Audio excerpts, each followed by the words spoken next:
وَلَقَدْ يَسَّرْنَا الْقُرْآنَ لِلذِّكْرِ فَهَلْ مِن مُّدَّكِرٍ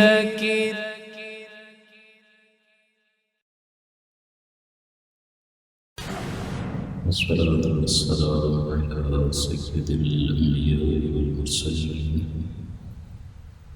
وعلى آله وصحبه أجمعين، أما بعد فأعوذ بالله من الشيطان الرجيم. بسم الله الرحمن الرحيم.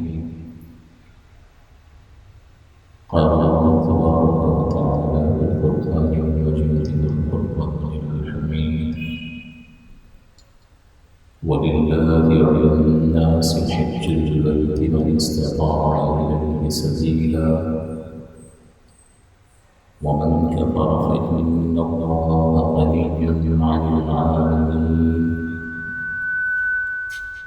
وقال تعالى في مقام آخر: فَأَتِمُّوا الْحَجَّ وَالْعُمْرَةَ لِلَّهِ. صدق الله العلي العظيم وصدق رسوله النبي الأمين.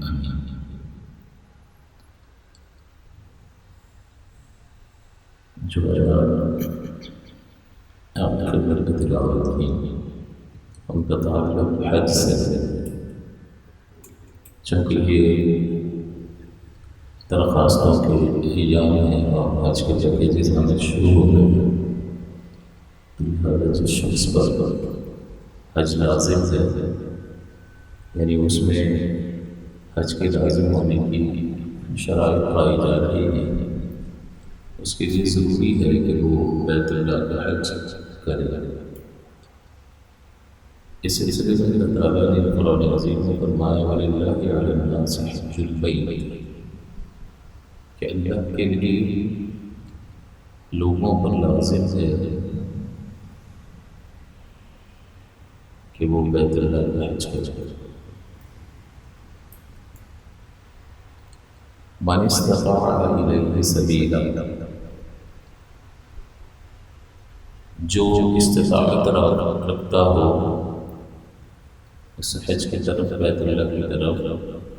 راستے کے اعتبار سے۔ وَمَنْ كَفَرَ، اور جو کفر کرے، فَإِنَّ اللَّهَ غَنِيٌّ عَنِ الْعَالَمِينَ، تو بے شک اللہ تعالی تمام جہانوں سے بے پرواہ۔ تو یہ حکم ہے، اس میں کچھ مالی مشقت ہے، پیسہ لگتا ہے، اور اب تو بہت ہی زیادہ لگ رہا ہے، اور بدنی مشقت بھی ہے۔ پھر دوسرا یہ کہ اپنے گھر والوں کو چھوڑ کر جانا، پھر بعض اوقات لوگ اکیلے ہوتے ہیں، کسی کے حوالے کر کے جانا، یا بالکل لینا دینا بالکل وائنڈ اپ کر کے دکان بند کر کے پھر جانا۔ تو بہرحال یہ ایک آزمائش ہے جس میں مال بھی صرف ہوتا ہے اور انسان کو خود بھی کرنا پڑتا ہے۔ جہاد سے یہ مشابہت رکھتا ہے، اور نبی اکرم صلی اللہ علیہ وسلم نے خواتین کے لیے تو یہی فرمایا کہ یہ تمہارے لیے جہاد ہے۔ تو چونکہ اس میں دونوں اعتبارات سے مشقت ہے، اور پھر حج کے جو 5 دن ہوتے ہیں وہاں رش ہے، موسم کی سختیاں ہیں، تو اس اعتبار سے بھی یہ 5 دن کا عمل جو ہے مشقت بھرا عمل ہے۔ تو اس لیے فرمایا: وَلِلَّهِ عَلَى النَّاسِ، اللہ کے لیے ہے لوگوں پر۔ جب اللہ کا نام آ گیا تو دنیا بھر کی چیزوں کے لیے دنیا بھر کی مشقتیں اٹھاتے پھرتے ہوتے، تو اللہ تعالیٰ کی ذات پاک کے لیے کہ جو تمہارا خالق ہے، مالک ہے، تمہیں ہر طرح کی نعمتیں عطا فرمانے والا ہے۔ تو کئی بار یہ بات ہو چکی کہ ہمارا مقصد فوائد کا حصول ہوتا ہے، جس کے لیے ہم کوششیں کر رہے ہوتے ہیں۔ ایک شخص سارا مہینہ کسی کی ملازمت کرتا ہے یا دکان پر بیٹھتا ہے، سارا مہینہ وہ کوششیں کرتا ہے، اسٹیپس اٹھاتا ہے، اگر صرف بیٹھنا نہیں ہے، بہت سارے فیصلے کرنے ہوتے ہیں، گاہک کو قائل کرنا ہوتا ہے، ساری اپنی صلاحیتوں کا استعمال کرنا ہوتا ہے، اپنا وقت دینا ہوتا ہے، اپنا سرمایہ صرف کرنا ہوتا ہے، تب کہیں جا کے انسان دو پیسے کمو دیتے ہیں، چونکہ وہ اس کی ضرورت ہے، اس لیے وہ یہ کوششیں کر رہا ہوتا ہے۔ اللہ تعالیٰ نے اللہ کے کلام کو دیکھیں، وَلِلَّهِ عَلَى النَّاسِ، مشقت پر اللہ کے لیے، تو تم بہت ساری چیزوں کے لیے بہت سی مشقتیں اختیار کرتے ہو، اللہ کے لیے لوگوں پر بیت اللہ کا حج ہے۔ دوسرا یہ کہ اس میں اخلاص کی طرف بھی اشارہ ہے کہ اگر تم حج کرنے جا رہے ہو تو بہت سارے ارادے ہو سکتے ہیں جو باطل ارادے ہیں، ریاکاری کا ارادہ ہو سکتا ہے وغیرہ وغیرہ۔ اور آج کل تو عمرے پہ جاتے ہیں تو وہاں سے تصویریں معلوم، جس کو نہیں ہوتا اس کو بھی پتہ چل جاتا ہے یہ عمرے پر گیا ہے حضرت صاحب۔ ٹھیک ہے، آپ تصویریں بنا لیں وہاں پر اپنی یادگار کے طور پر، لیکن اس کو اس طرح سے اگر شیئر کریں گے تو پھر وہ تنہائی کی عبادات جو ہیں وہ مخفی رہتی نہیں ہے۔ لہٰذا کوشش یہ کرنی چاہیے کہ نیکی کر اور بھول جاؤ اس کو، ہونا یہی چاہیے، ورنہ یہ شیطان اتنا خطرناک ہے، اتنا خبیث ہے۔ خود اللہ تعالیٰ نے فرمایا اِنَّهُ لَكُمْ عَدُوٌّ مُّبِینٌ، تو جب ہمارا خالق اور مالک فرمانا تمہارا کھلا ہوا دشمن ہے، ایک تو ہوتا ہے چھپا ہوا دشمن جس کا ہمیں پتہ نہ چلے، ایک کھلا ہوا دشمن کہ اللہ تعالیٰ ہمیں بتا رہا ہے کہ کھلا ہوا دشمن ہے، اس کے دھوکوں سے، اس کے فریب سے ہوشیار رہنا۔ تو پھر انسان کو یہ سمجھنا چاہیے کہ کون سی ایسی چیزیں ہیں جو اس کے عمل میں خرابی پیدا کر سکتی ہیں۔ ہم یہ نہیں کہیں گے کہ جو تصویریں شیئر کر رہا ہے وہ ریاکاری ہی کر رہا ہے، ضروری نہیں ہے، لیکن ہم تو کہیں گے کہ بھئی ٹھیک ہے، اس کا کوئی اچھی نیت ہوگی، اپنے دوستوں کو بتانا چاہ رہا ہے، نیکی کو ظاہر کرنے کی نیت نہیں ہے، لیکن جو خود یہ تصویریں اپنی شیئر کر رہا ہے اس کو سوچنا چاہیے کہ ایسی صورتحال میں اس کا خود اپنی نیت کی حفاظت کرنا کتنا دشوار ہو جاتا ہے۔ تو اس لیے بہتر یہی ہے کہ آپ ٹھیک ہے تصاویر بنا لیں، اس میں تو ممانعت نہیں ہے، کیونکہ یہ وہ تصویر نہیں ہے جو ہارڈ کاپی جس کی آپ نکالتے ہو، وہ تصویر تو بہرحال بنا ہوگی کہ اس کا پرنٹ نکالے گا، لیکن یہ تو پکسلز ہیں، تو اس اعتبار سے آپ بنا تو سکتے ہیں، لیکن اس طرح اگر اس وقت شیئر کریں گے تو پھر جس کو معلوم نہیں اس کو بھی پتہ چلے گا، یہ مناسب نہیں ہے۔ پھر اس میں تصویر شیئر کرنے والا اپنی نیت کی حفاظت مشکل سے کر پاتا، اتنا پھر طاقت بھی چاہیے، تھوڑی تھوڑی دیر میں جہاں جائے گا مزہ آ رہا ہوگا اس کو، پھر وہ کمنٹس دیکھے گا تو وہ کمنٹ سے بھی اس کو ایک راحت اور خوشی حاصل ہو رہی ہوگی، مزہ آ رہا ہوگا تو پھر دو چار اور، تو یہ چیزیں کہیں رکتی نہیں۔ اس لیے اخلاص کی طرف اشارہ ہے، للہ علی الناس، اللہ کے لیے مشقت اٹھاؤ اور اللہ ہی کے لیے ارادہ کرو، کسی اور کا ارادہ نہ ہو۔ علی لزوم کے لیے آتا ہے، یعنی یہ فرضیت کو ثابت کر رہا ہے کہ یہ بالکل واضح بات ہے، قرآن کی آیت ہے، قطعی ثبوت ہے، اور اس کا معنی بھی واضح ہے تو اس کو قطعی دلالت کہتے ہیں، لہٰذا ایسی جو آیت ہوتی ہے اس سے فرضیت ثابت ہوتی ہے، تو حج فرض ہے، لہٰذا اس کا انکار کرنا کفر ہے، یہ فرض قطعی ہے، اس میں کسی کا اختلاف نہیں ہے۔ تو ایسا مسئلہ کہ جس کی فرضیت واضح دلیل سے ثابت ہو اور اس کا کوئی انکار نہ کرتا ہو تو پھر اس کا انکار کرنا کفر ہوتا ہے۔ اور جان بوجھ کر حج نہ کرنا یا اس میں تاخیر کرتے رہنا یہ انسان کو گناہ گار بنا دیتا ہے، کیونکہ نبی کریم صلی اللہ علیہ وسلم نے فرمایا کہ جس وقت حج لازم ہو جائے اسے چاہیے کہ فوراً کرے، نہ معلوم کل کیا پیش آ جائے۔ تو یہ اشارہ کر دیا کہ پھر انسان کاروبار کی طرف اگلے سال چلا جاؤں، اگلے سال چلا جاؤں۔ اور بعض افراد تو ایسے بھی ہیں جو مسائل پوچھتے ہیں کہ حضرت میرے پاس تو 1 منٹ کی فرصت نہیں ہے، کاروبار میں اتنی مصروفیت ہے، تو کیا میں پیسے کسی کو دے کر اپنی طرف سے حج کروا سکتا ہوں؟ تو نہیں، وہ نہیں کروا سکتا، کیونکہ اس میں اپنا ہی جسم لگنا ہے اور اپنا ہی مال لگنا ہے۔ اس میں نیابت یعنی کسی کو نائب اس وقت بنا سکتے ہیں کہ جب آپ کا اپنا جسم کام نہ کر رہا ہو، اتنا بیمار لاغر ہو، بوڑھا ہو، کوئی بیماری ہو گئی ہو، نابینا ہو گیا ہو، پہلے حج فرض ہو گیا تھا، صحت مند تھا اور اب یہ بیماریاں وارثات ہو گئی، تو اب وہ چونکہ اس کا بدن اس قابل نہیں ہے کہ مشقتیں اٹھا سکے، تو پھر پیسہ اس کا خرچ ہوگا اور بدن دوسرے کا استعمال ہوگا، یعنی اس کو حج بدل کہتے ہیں۔ تو ویسے تندرستی کی حالت میں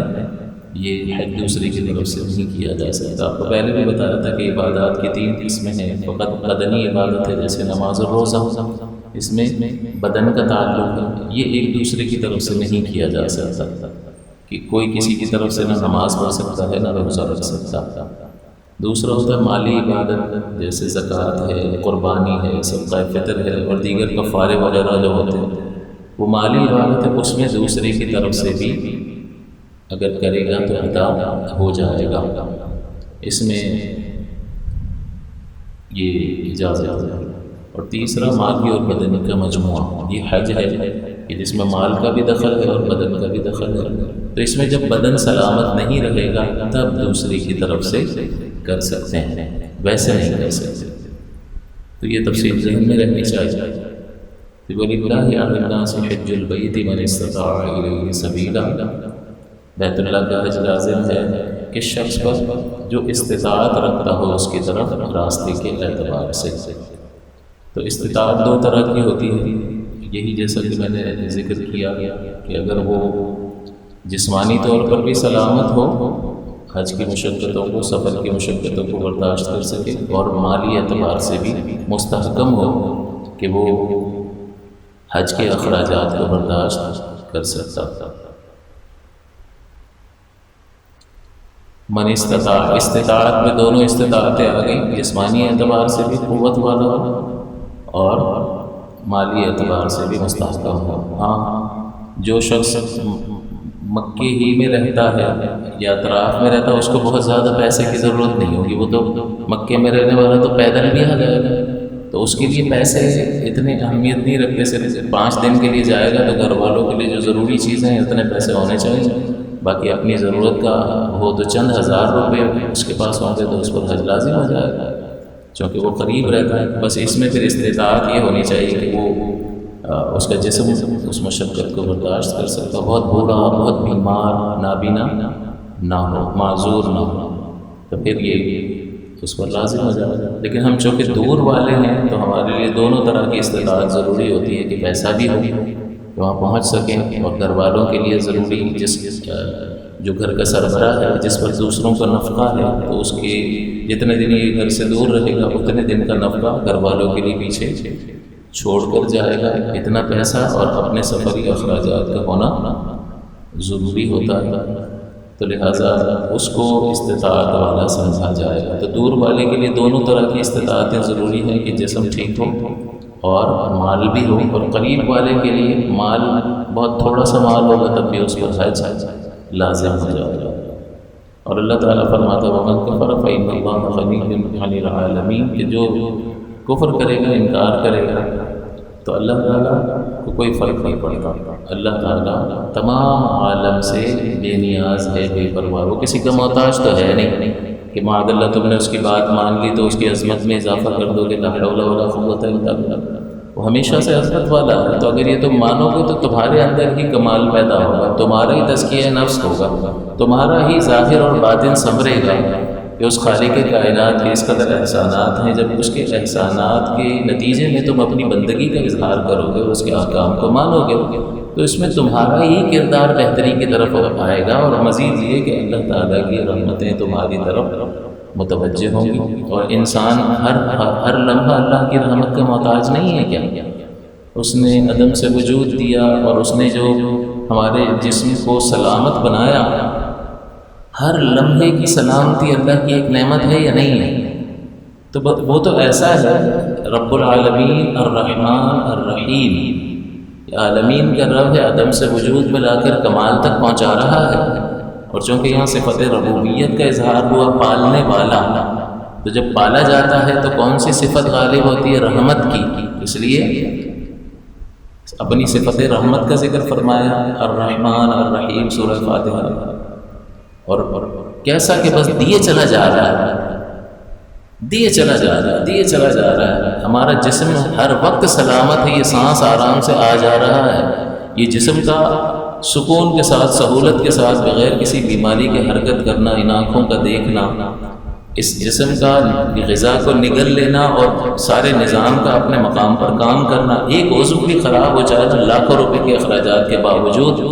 آپ اس کو اس پوزیشن پر نہیں لا سکتے جیسا اللہ تعالیٰ نے 0 میٹر بالکل نیا آپ کو دیا تھا، وہ کام کر رہا تھا۔ یہاں تو ایک دوسرے، اگر کوئی کسی کا رشتہ دار ہے، محبت کرتا ہے تو کتنا، ایک وقت آتا ہے بھائی ہم کتنا دیں،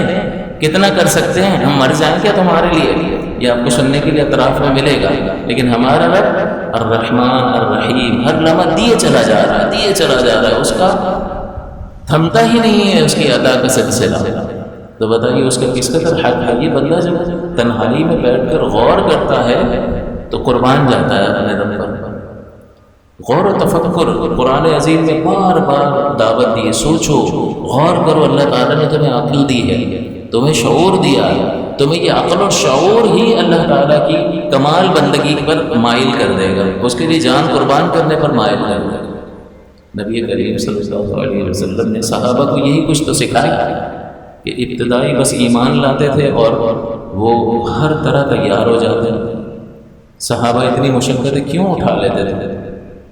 ہم بھی تو مسلمان ہیں، لیکن فجر کے لیے نیند کو قربان کرنا ہمارے لیے مسجد خالی ہے، ہم یہ مشقت نہیں اٹھا سکتے۔ وہ جان کی قربانی، مال کی قربانی، گھر والوں کی قربانی، اپنے وطن کو چھوڑ کر دوسری جگہ چلے جانا۔ کہہ دیا 313 ہو، سامنے 1000 جو اسلحے سے لیس ہیں ان کے سامنے اتر جاؤ، ایک نے بھی نہیں کہا حضور مروائیں گے کیا، ادھر دیکھیں تو صحیح، ادھر اسلحے سے لیس 1000 اور یہاں 313 بے سر و سامان، اور پھر آپ فرما رہے کہ میدان میں اتر جاؤ۔ نہیں، بلکہ فرمایا، عرض کیا حضور کی بارگاہ میں کہ حضور ہم آپ پر ایمان لائے، آپ فرمائیں گے دریا میں کود جاؤ، سمندر میں کود جاؤ، تو ہم کود جائیں گے۔ ہم یہ نہیں دیکھیں گے آگے سمندر ہے، ہم یہ دیکھیں گے یہ اللہ کے رسول کا حکم ہے۔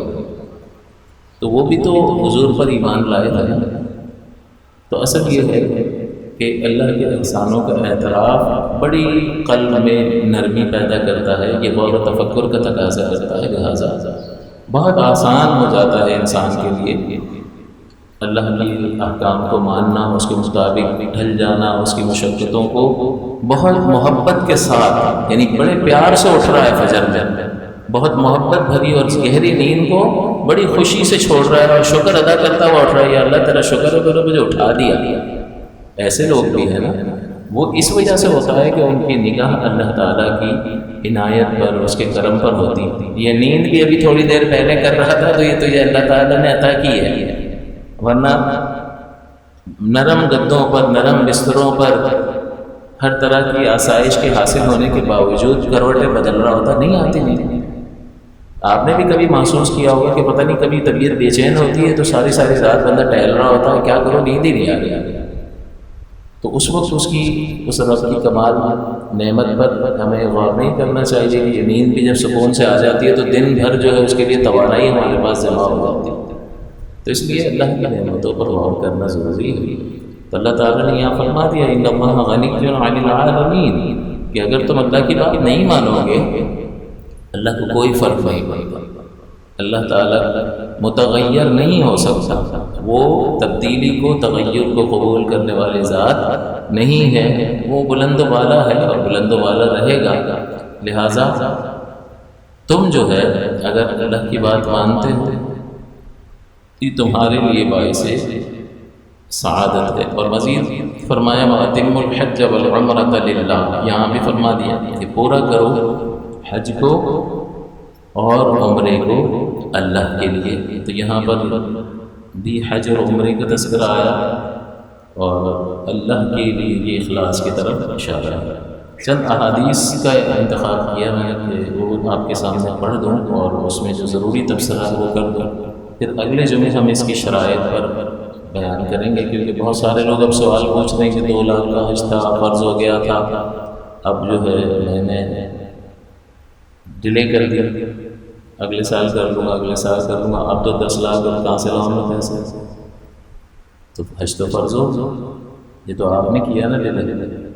تو اس لیے پہلے جو فرض ہو گیا وہ اب ذمے سے ساقط نہیں ہوگا، چاہے سارے پیسے ختم بھی ہو جائیں۔ اس کا معاملہ زکوٰۃ کے برعکس ہے کہ ایک شخص پر زکوٰۃ لازم ہوئی،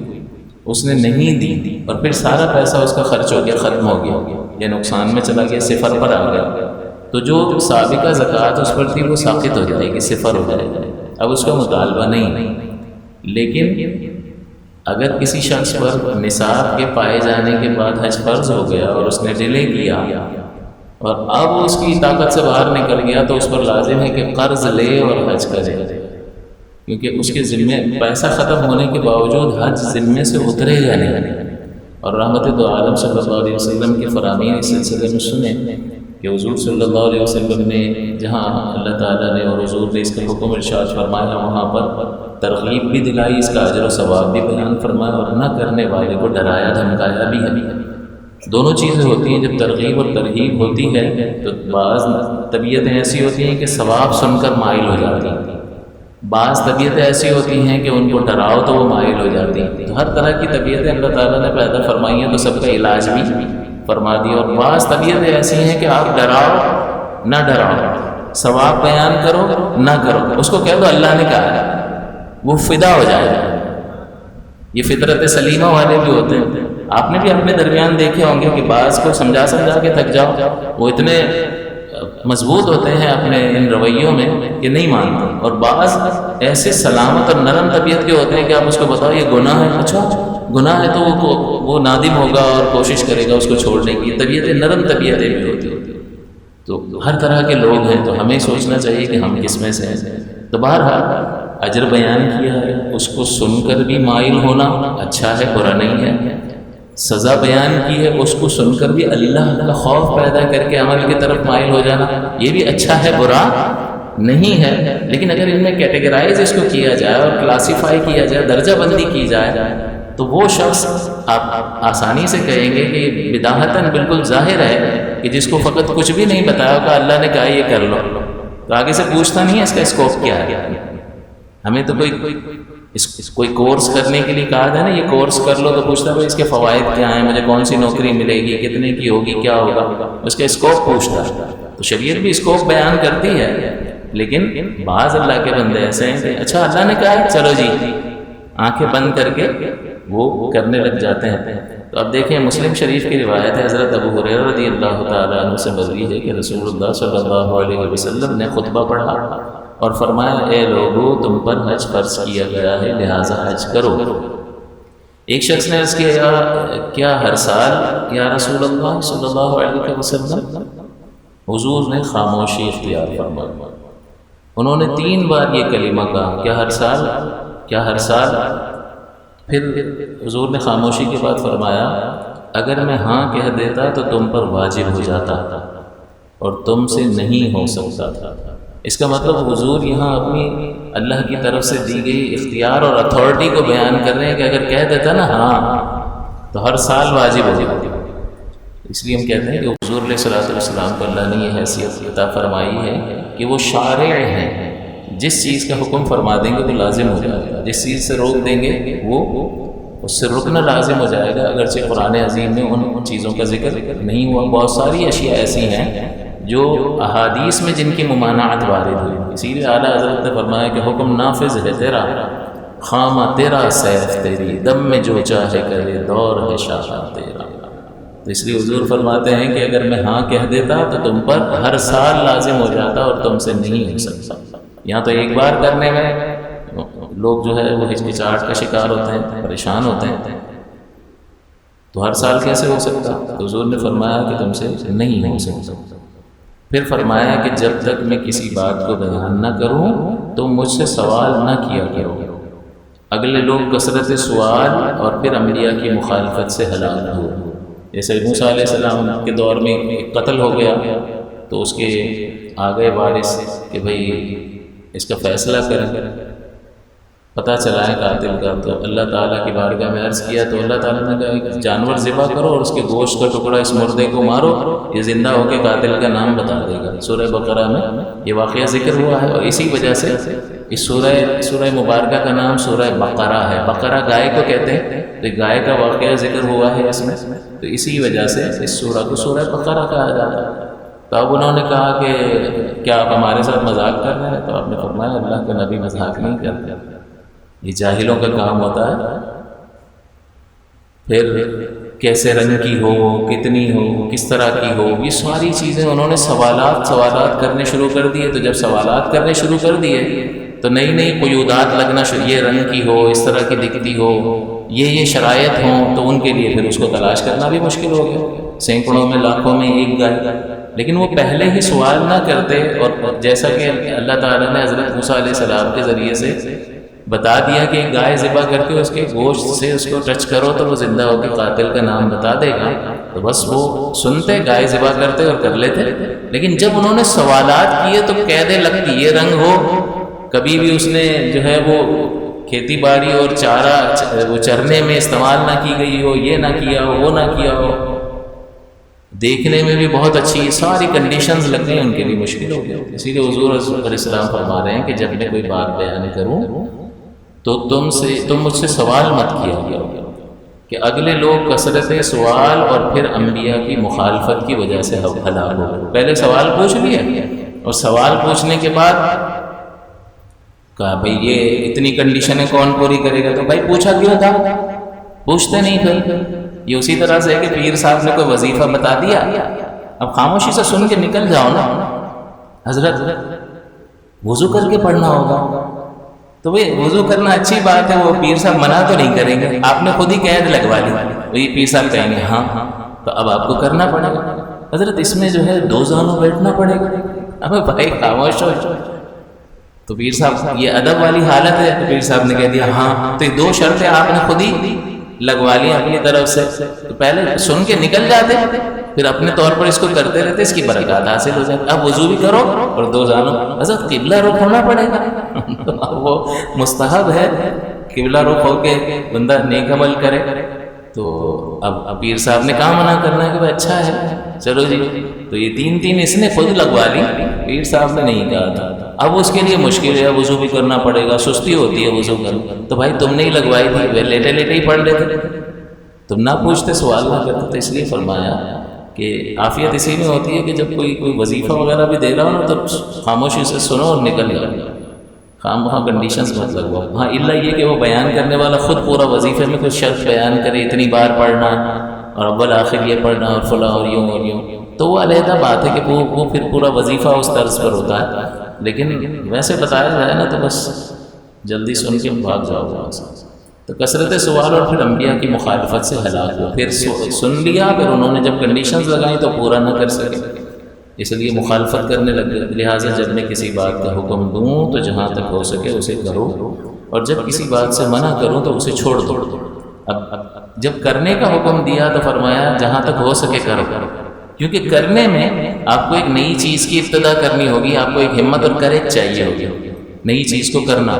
تو وہ جہاں تک ہو سکے کرو، یعنی ظاہر ہے کہ انسان کی ایک استطاعت، اللہ تعالیٰ کسی جان کو اس کی طاقت سے زیادہ مکلف نہیں فرماتا، لا یکلف اللہ نفسا الا وسعہا، تو جہاں تک ہو سکے اس کو کرو، لیکن جس سے منع کرتے ہیں اس سے رک جاؤ۔ تو منع کرنے والی چیز آپ پہلے کر نہیں رہے تھے نا، تو بس کچھ بھی مت کرو، یہ آسان ہے کہ اس میں نہیں کہا کہ جتنا ہو سکے بچو، کرنے والے میں کہا جتنا ہو سکے کرو، اور جس سے روک دو چھوڑ دو۔ چھوڑ دینا جو ہے وہ اس کے مقابلے میں ایک نہ کرنے والی چیز ہے۔ اگر کوئی ابھی میں خاموش ہوں، کوئی کہیں جھوٹ مت بولنا، تو میں خاموش ہی ہوں نا، کچھ کر ہی نہیں رہا، تو اس میں مجھے کوئی مشقت لگے گی نہیں، تو اس کو تو بالکل چھوڑ دینا۔ لیکن فلاں کام کرو تو کرنے کے لیے آپ کو توانائی صرف کرنی ہوگی، تو پھر توانائی جس میں صرف ہوگی اس کے لیے توانائی کی ضرورت ہوگی نہیں، تو فرمایا کہ جتنی استطاعت ہو اتنا کرو، اور جس سے منع کر دو اس سے رک جاؤ۔ تو یہ ایک حدیث نبی کریم صلی اللہ علیہ وسلم نے اس سلسلے میں بیان فرمائی۔ پھر صحابہ نے حضور سے پوچھا کہ حضور کون سا عمل افضل ہے؟ ظاہر سی بات ہے آپ عقل سے تو یہ چیزیں جان نہیں سکتے کہ کون سا عمل افضل ہے۔ مختلف موقعوں پر نبی کریم صلی اللہ علیہ وسلم سے یہ سوال کیا گیا ہے، اور حضور نے مختلف جواب ارشاد فرمایا ہے۔ وہ لوگوں کے اعتبار سے ہوتا ہے کہ ایک شخص کو دیکھا کہ ذرا خرچ کرنے میں تھوڑا سا ہاتھ تنگ ہے اس کا، اس نے پوچھ لیا حضور کون سا عمل افضل ہے، تو اس کی طبیعت کو دیکھ کر فرمایا کہ لوگوں پر انفاق فی سبیل اللہ، لوگوں پر خرچ کرنا، اپنے رشتہ داروں پر خرچ کرنا، تو اس کے اعتبار سے وہ عمل افضل تھا تاکہ یہ مال کی محبت دل سے نکل جائے۔ تو حضور نے اسی سوال کے جواب میں کہ حضور کون سا عمل افضل ہے، مختلف لوگوں کی طبیعتوں کے اعتبار سے، ان کی حالتوں کے اعتبار سے انہیں مختلف جوابات ارشاد فرمائیں۔ لہٰذا یہاں سوال کیا گیا کہ حضور کون سا عمل افضل ہے، تو فرمایا اللہ عز و جل اور اللہ کے رسول پر ایمان لانا۔ سب سے پہلے ایمان ہی افضل ہے، کیونکہ اسی کی بنیاد پر اعمال کی عمارت کو تعمیر ہونا ہے۔ بنیاد ہی نہ ہو تو پھر عمارت ہی نہیں تعمیر ہو سکتی۔ تو پہلے بنیاد کو ذکر عرض کی گئی کہ پھر کیا افضل ہے، تو فرمایا کہ اللہ کی راہ میں جہاد کرنا، یہ بھی مشکل امر ہے، یہ دوسرا عمل۔ پھر عرض کیا گیا کہ پھر کیا ہے، تو فرمایا حج مبرور، یعنی وہ حج کے جس کو مقام قبول حاصل ہو گیا، وہ حج تمام اعمال میں افضل ہے۔ تو حضور نے 3 کاموں کا ذکر فرمایا اور اس میں حج کو بھی ذکر کیا،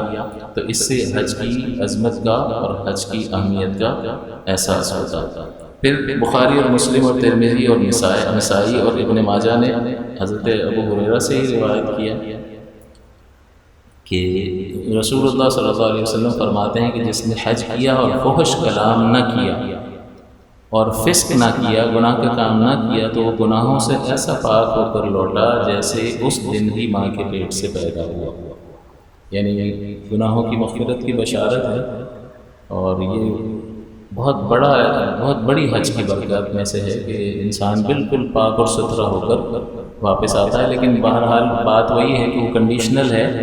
کہ وہاں جب آزمائش پڑتی ہے تو لوگوں کو گندی گالیاں میں نے خود دیتے ہوئے سنا ہے،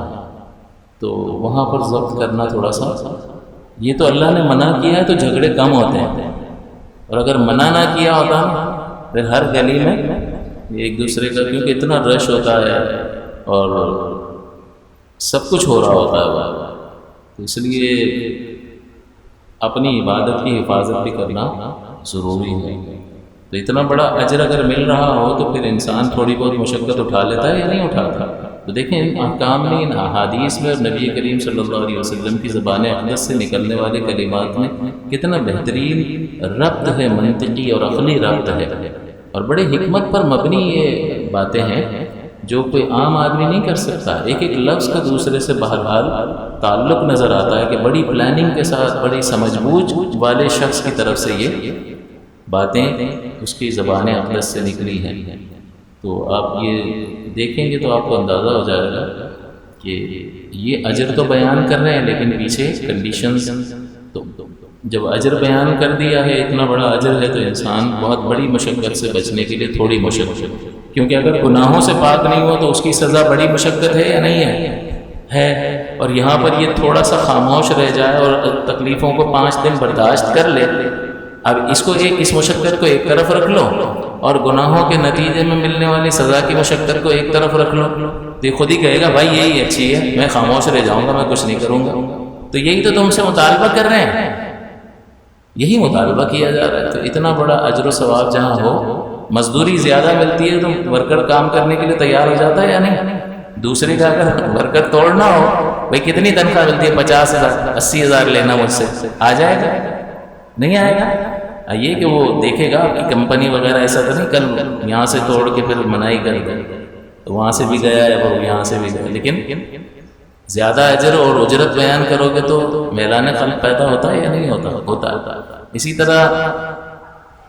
حضور فرماتے ہیں کہ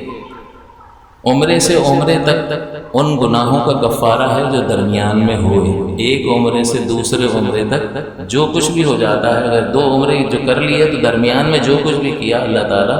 اس سے درگزر فرماتا ہے۔ یعنی صغیرہ گناہوں کا معاملہ ہے، اور باقی کبیرہ جو ہے اس کے لیے تو توبہ لازم ہوتی ہے۔ اور فرمایا کہ حج مقبول کا ثواب تو جنت ہی ہے۔ تو یہ تھوڑی سی مشقت اگر اختیار کریں گے تو اللہ تعالیٰ کی طرف سے اس کے پیارے حبیب صلی اللہ علیہ وسلم کی زبان اقدس کے ذریعے سے جنت کا وعدہ کیا گیا۔ اسی طرح حضور نے فرمایا کہ حج ان گناہوں کو دفع کر دیتا ہے جو پیشتر ہوئے، یہ بھی وہی بات ہے۔ اسی طرح جیسا کہ میں نے شروع میں بھی عرض کیا کہ ام المومنین عائشہ صدیقہ رضی اللہ تعالیٰ عنہ بیان کرتی ہیں کہ میں نے عرض کی یا رسول اللہ صلی اللہ علیہ وسلم عورتوں پر جہاد ہے؟ فرمایا ہاں، ان کے ذمے وہ جہاد ہے جس میں لڑنا نہیں ہے، یہ حج اور عمرہ ہے۔ اس کا مطلب اس کی مشقت جو ہے اس کو عورتوں کے لیے جہاد کا درجہ دیا گیا۔ اسی طرح نبی کریم صلی اللہ علیہ وسلم نے فرمایا کہ حج اور عمرہ محتاجی اور گناہوں کو ایسے دور کرتے ہیں جیسے بھٹی لوہے کو دور کرتی ہے۔ تو کسی کی محتاجی ہو، تنگ دستی ہو، تو اگر وہ عمرہ کرے تو اللہ کی رحمت سے امید ہے کہ اس کی یہ محتاجی دور ہو جائے گی، اور رزق میں بہت زیادہ برکت کا باعث ہے، کیونکہ جب وہاں جاتے ہیں نا تو وہ زندگی کو، وہ مناظر زندگی کو بدلنے کا فائدہ دیتے ہیں۔ اب وہاں جاؤ گے نا تو وہ مقامات ہی ایسے ہیں جو قلب پر اثر انداز ہوتے ہیں، اور انسان مائل ہوتا ہے، تو ہر وہ چیز کہ جو دین کی طرف مائل کرے وہ محبوب اور مطلوب ہوتی ہے۔ جیسے اچھوں کی صحبت بھی دین کی طرف مائل کرتی ہے، لہٰذا اس کی برکات بھی ذکر کی جاتی ہے۔ تو وہ مقامات ایسے ہیں کہ ان میں اللہ تعالیٰ نے ایسی روحانیت اور برکات رکھی ہیں کہ وہاں پر موجود ہونے کی وجہ سے ہی انسان جو ہے وہ مائل ہوتا ہے نیکی کی طرف، لہٰذا یہ ابھارا ہے کہ وہاں جاؤ تاکہ وہ تمہارے لیے بہت ساری چیزوں کی یاد کے تازہ کرنے کا باعث بنے گا۔ تو جیسے بھٹی لوہے اور چاندی اور سونے کے میل کو دور کرتے ہیں، اور مزید فرمایا کہ حج مبرور کا ثواب تو جنت ہی ہے۔ اسی طرح حضور نے فرمایا صلی اللہ علیہ وسلم کہ رمضان میں عمرہ میرے ساتھ حج کرنے کے برابر ہے۔ اسی لیے آپ نے دیکھا نا کہ لوگ رمضان میں کوشش زیادہ کرتے ہیں، وہ وجہ یہی ہوتی ہے کہ فضائل سنے ہوئے ہیں، تو حضور نے جو بیان کیا کہ یہ ایسا ہے جیسے میرے ساتھ اس نے حج کیا، اس کی کتنی فضیلت ہوگی، اس کا کتنا ثواب اور اجر ہوگا حضور کے ساتھ حج کرنے کا۔ لہٰذا بغیر تصویر شیئر کیے والا رمضان کا عمرہ، ویسے کھینچ سکتے ہیں لیکن شیئر نہ کریں۔ مزید حضور صلی اللہ علیہ وسلم نے فرمایا کہ حاجی اپنے گھر والوں میں سے 400 افراد کی شفاعت کرے گا، اور گناہوں سے ایسا نکل جائے گا جیسے اس دن ماں کے پیٹ سے پیدا ہوا۔ تو یہ حاجی صاحب کے لیے ہے، یعنی وہ پھر حج کر کے وہ خود بھی اپنے آپ کو درست کر لے، تو حج مقبول کا یہ اللہ تعالیٰ اس کو اعزاز عطا فرمائے گا۔ خود سوچیں کہ میدان معاشر کی تنگی میں نے آپ کے سامنے کئی بار بیان کی ہے، وہاں اپنی فکر ہوگی تو دوسرے کے لیے کیا شفاعت کا سلسلہ، اپنے آپ کی معاملات جو ہیں اس میں انسان خود اللہ تعالیٰ فرماتا ہے یوم یفر المرء من اخیہ و امہ و ابیہ و صاحبتہ و بنیہ، اپنے بھائی سے بھاگے گا، ماں سے بھاگے گا، بیوی سے بھاگے گا، اپنے بیٹوں سے بھاگے گا۔ ذرا دور سے دیکھ لے گا تو کہ کہیں کچھ مانگ نہ لے، یہاں نیکی اپنی کسی کو دینا وہ کھولنا کی ایسی ہوگی، ورنہ یہاں تو آپ سوچتے ہیں کہ بھئی باپ جو ہے اپنا پیٹ کاٹ کاٹ کے بچوں کو پالتا ہے تو سب کچھ تو دے دیتا ہے، تو وہاں بھی نیکی دے دے گا۔ ماں دیکھے گی بچے کو تکلیف میں تو دے دے گی، باپ دے دے گا، وہاں کھولنا کی ایسی ہے کہ نہیں دے گا۔ جیسا کہ حضور نے قرآن بھی کہتا ہے یوم یجعل الولدان ولدان شیبا، کہ وہ دن ایسا ہے کہ اس کی ہولناکی چھوٹے بچے کو بوڑھا کر دے گی۔ تو اس میں کوئی سزا نہیں دی جا رہی بچے کو، وہ تو بے قصور ہے، لیکن وہ عذابات جو اطراف میں وہ دیکھ رہا ہوگا اس کی وجہ سے اس کے بال سفید ہو جائیں گے اور چہرے پر بڑھاپے کے آثار نمودار ہو جائیں گے، تو وہ ہولناکی ایسی ہوگی جس کی وجہ سے انسان اپنے آپ کو بچانا چاہے گا۔ کفار کے لیے کہا کہ اگر ان کے پاس دنیا کی دولت ہو، دنیا کی دولت ہو، دنیا کی دولت ہے کتنی؟ ایک آدمی کے پاس ساری دنیا کا سونا، ساری دنیا کا یہ جو کچھ بھی اس میں نعمتیں ہیں، جو زمینیں ہیں، جو کچھ بھی ہے، کتنے ڈالر کا ہوگا کوئی حساب کر سکتا ہے؟ فرمایا کہ سب بھی ہو، اور تو وہ قیامت کے دن کہے گا مجھے چھوڑ دو، یہ لے لو۔ وہ بارگیننگ نہیں کرے گا۔ ہم یہاں مارکیٹ میں جاتے ہیں کہتے ہیں 100 کی چیز بھائی 90-80 میں دے دو، یہاں سے کم دے وہاں سے زیادہ، وہ کہے گا سب لے لو مجھے چھوڑ دو، لیکن وہ بطور فدیہ قبول نہیں کیا جائے گا۔ وہاں کی مہنگائی یہ تو کوئی مہنگائی ہے ہی نہیں، وہاں کی مہنگائی میدان محشر کی مہنگائی اصل مہنگائی ہے کہ کچھ بھی کر لو خلاصی نہیں ہوگی، نیکی لاؤ اور نکلو، نیکی نہیں ہے تو پھر کھڑے رہو۔ 50,000 برس کا دن ہے اور اللہ تعالیٰ حساب لینے والا ہے، اور وہ منتقم بھی ہے، انتقام لینے والا، وہ رحمان و رحیم بھی ہے، لیکن وہ منتقم بھی ہے۔ ساری زندگی تم پر رحمت کی بارشیں کرتا رہا ہے، دیتا چلا جا رہا ہے، دیتا چلا جا رہا ہے، ہاتھ روک ہی نہیں رہا، تقسیم ہی فرماتا چلا جا رہا ہے، لیکن ہم پہ فرق نہیں پڑتا۔ تو پھر وہ جب رسی کھینچے گا تو پھر بہت زیادہ مشقت بھرا ماحول ہوگا۔ اللہ تعالی ہم سب کو اس دن کی سختیوں سے اپنے پیارے حبیب کریم صلی اللہ علیہ وسلم کے صدقے میں اپنی رحمت سے محفوظ فرمائے، آمین۔ انشاءاللہ اگلے ہفتے حج کے جو شرائط ہیں کہ کون سا شخص ایسا ہے جس میں یہ شرائط، یعنی کون سی شرائط ایسی ہیں کہ جس شخص میں بھی پائی جائیں اس پر حج کرنا لازم ہوگا، وہ ذکر کی جائیں گی۔ اس تناظر میں ہر شخص اپنا محاسبہ کرے اور تھوڑی سی ہمت پکڑے ان فضائل کو سن کر۔ اور چند احادیث ایسی ہیں جو ابتداءً ذکر کریں گے کہ جن میں حج نہ کرنے والوں کے لیے وعیدوں کا بیان کیا، اور ایک حدیث ایسی ہے کہ جس میں حضور نے فرمایا کہ جس نے حج لازم ہونے کے باوجود حج نہیں کیا تو پھر اللہ تعالیٰ کو اس بات کی کوئی پرواہ نہیں ہے کہ وہ یہودی ہو کر مرے یا نصرانی ہو کر مرے۔ تو اب اس سے یہ اندازہ کر لینا چاہیے کہ یہ کتنی سخت وعید ہے، لہٰذا اللہ تعالیٰ سے دعا بھی کریں اور ہمت پکڑیں۔ انشاءاللہ العزیز اگلے ہفتے اس کی تمام تفصیل ذکر کی جائے گی۔ اللہ تعالیٰ ہم سب کو عمل کی توفیق عطا فرمائے، آمین۔